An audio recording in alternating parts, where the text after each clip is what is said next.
اور پھر اس کے بعد ورقہ بن نوفل نے جاتے جاتے حضور پاک صلی اللہ علیہ وسلم کی طرف جھک کر آپ کے سر مبارک کو بوسہ دیا اور گھر چلے گئے۔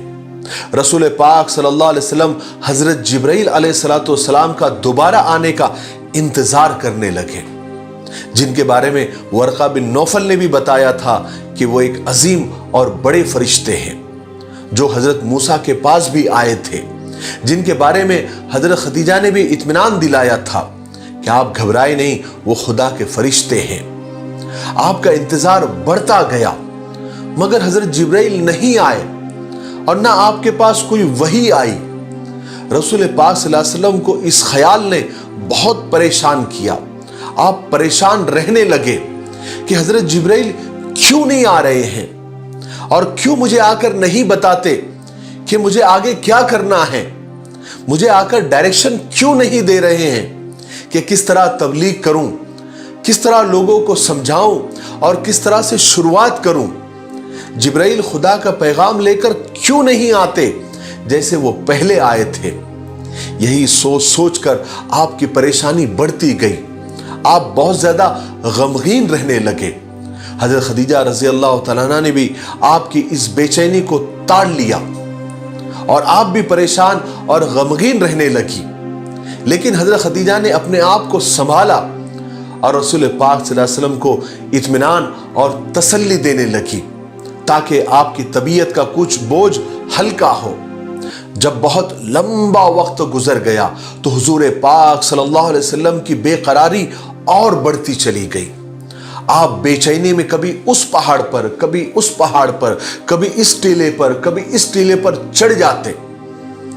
آپ کا دل بہت پریشان ہو گیا تھا۔ رسول پاک صلی اللہ علیہ وسلم کا دل مبارک بہت تکلیف محسوس کر رہا تھا۔ وحی کے رک جانے سے آپ کی روح مبارک بھی بے چین ہو گئی تھی۔ آپ نے پھر 1 مہینے تک غار حرا میں قیام فرمایا، یعنی وہیں پر ٹھہرے رہے اور خدا کی عبادت میں مشغول رہنے لگے۔ پھر 1 مہینے کے بعد آخر خداوند کریم نے اپنا فضل فرمایا۔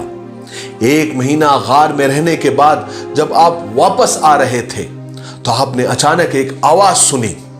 آپ نے آگے دیکھا، آپ نے پیچھے دیکھا، آپ نے بائیں دیکھا، دائیں دیکھا، لیکن کچھ بھی نظر نہیں آیا۔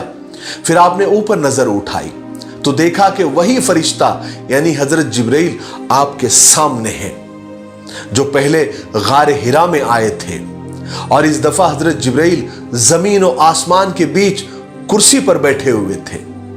آپ صلی اللہ علیہ وسلم پر ڈر اور خوف طاری ہو گیا۔ آپ ڈرتے کانپتے گھر تشریف لائے اور حضرت خدیجہ سے فرمایا کہ مجھے چادر اڑاؤ، مجھے چادر اڑاؤ، مجھ پر ٹھنڈا پانی ڈالو۔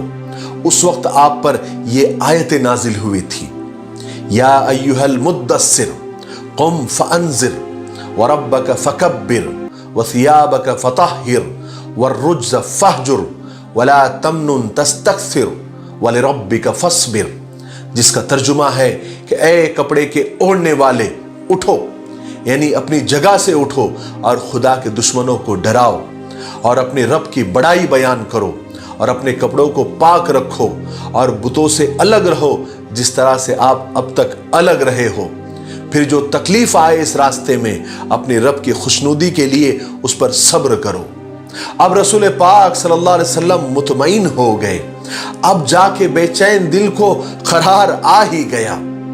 جب حضرت خدیجہ رضی اللہ تعالیٰ عنہ کو اس کی خبر ہوئی تو وہ بھی خوش ہو گئی اور پوری طرح آپ کی اس خوشی میں شامل ہوئی، کیونکہ وہ بھی اپنے شوہر کے لیے جو سکون کی دعائیں کر رہی تھی وہ قبول ہو گئی تھی۔ خدا نے وہ نعمت عطا کر دی تھی جس کے بند ہو جانے سے آپ صلی اللہ علیہ وسلم بے چین تھے۔ پھر رسول پاک صلی اللہ علیہ وسلم پر وحی آتے رہی جس کے ذریعے قرآن پاک کی آیتیں آپ سیکھتے رہے، اور خدا نے آپ کو جو کام سپرد کر دیا تھا اس کے بارے میں جبرائیل علیہ السلام آپ کے پاس خدا کے احکام لاتے رہے۔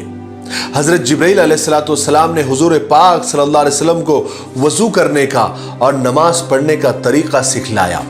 ایک مرتبہ جب آپ مکہ کے ایک اونچی جگہ پر تھے تو حضرت جبرائیل علیہ السلام آپ کے پاس آئے اور آپ کے سامنے ہی وضو کیا تاکہ آپ دیکھ لیں کہ نماز کے لیے کس طرح پاکی حاصل کی جاتی ہے۔ پھر حضرت جبرائیل علیہ السلام نے کھڑے ہو کر نماز پڑھی اور آپ صلی اللہ علیہ وسلم نے بھی حضرت جبرائیل کے ساتھ نماز پڑھی۔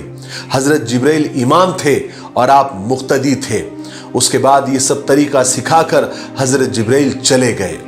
چنانچہ رسول پاک صلی اللہ علیہ وسلم حضرت خدیجہ کے پاس آئے اور ان کے سامنے بھی اسی طرح وضو کیا جس طرح حضرت جبرائیل علیہ السلام نے کیا تھا، تاکہ حضرت خدیجہ کو بھی معلوم ہو جائے کہ نماز کے لیے کس طرح پاک ہونا چاہیے۔ چنانچہ حضرت خدیجہ رضی اللہ تعالیٰ عنہ نے بھی آپ کو دیکھ کر اسی طرح وضو کیا۔ اس کے بعد آپ نے کھڑے ہو کر نماز پڑھی اور حضرت خدیجہ آپ کے پیچھے اسی طرح نماز پڑھ رہی تھی جس طرح رسول خدا صلی اللہ علیہ وسلم حضرت جبرائیل کے پیچھے نماز پڑھ رہے تھے۔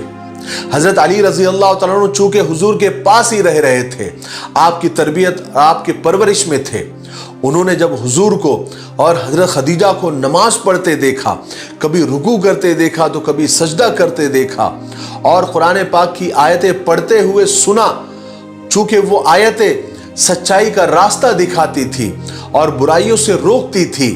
حضرت علی چونکہ ابھی لڑکپن میں ہی تھے، بچے ہی تھے، وہ تعجب سے حضور پاک صلی اللہ علیہ وسلم کو اور حضرت خدیجہ کو نماز پڑھتے دیکھتے تھے۔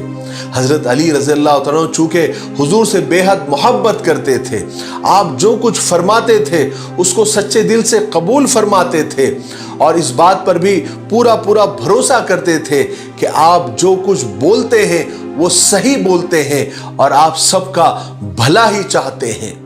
لیکن حضرت علی رضی اللہ تعالیٰ عنہ نے اس سے پہلے حضور پاک صلی اللہ علیہ وسلم کو اتنی عاجزی، اتنی انکساری سے سجدہ کرتے نہیں دیکھا تھا اور نہ ہی اتنا پاک اور نصیحتوں سے بھرا کلام پڑھتے دیکھا اور سنا تھا۔ چنانچہ حضرت علی رضی اللہ تعالیٰ عنہ سے رہا نہیں گیا، انہوں نے حضور سے اور حضرت خدیجہ سے پوچھ ہی لیا کہ یہ سب کیا ہے۔ حضور نے فرمایا، علی یہ خدا تعالیٰ کا سچا دین ہے، اسی کی وجہ سے خدا اپنے پیغمبر اور رسولوں کو بھیجتا ہے۔ حضرت علی بڑے غور سے اور تعجب سے آپ کی باتیں سنتے، چونکہ حضرت علی کا یہ بچپن کا ہی دور تھا تو ان کو بڑی حیرانی ہوتی تھی، لیکن بچے ہونے کے باوجود حضرت علی رضی اللہ تعالیٰ عنہ حضور پاک صلی اللہ علیہ وسلم کو سب سے زیادہ نیک اور سچا اور امانت دار اور دیانت دار سمجھتے تھے۔ آج کے لیے اتنا کافی ہے، اس لیے ہم یہیں پر رکتے ہیں کیونکہ ویڈیو اب زیادہ لمبا ہو رہا ہے۔ اب آنے والے 17ویں حصے میں یعنی پارٹ 17 میں ہم سنیں گے کہ حضرت علی رضی اللہ تعالیٰ عنہ نے کیا جواب دیا اور پھر آپ صلی اللہ علیہ وسلم نے کس طرح نبوت کا اعلان کیا اور لوگوں کو ایک اللہ کی طرف، ایک خدا کی طرف بلایا۔ پھر لوگوں کا ریئیکشن کیا تھا، لوگوں نے کس طرح ریئیکٹ کیا، یہ ہم آنے والے، اور کس طرح سے آپ کو تکلیفیں پہنچانا شروع کی، آپ کو کس طرح جھٹلایا اور اس کے بعد آپ کو کتنی تکلیف ہوئی، پھر اللہ تبارک و تعالیٰ نے کس طرح آپ پر وحی نازل کی، یہ ہم آنے والے 17ویں حصے یعنی پارٹ 17 میں سنیں گے۔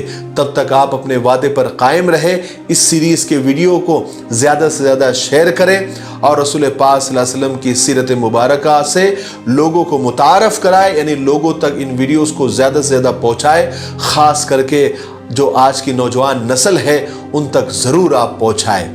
میرے لیے، پوری امت کے لیے اور پوری انسانیت کے لیے خیر اور بھلائی کی دعا کرتے رہیں۔ السلام علیکم ورحمۃ اللہ وبرکاتہ۔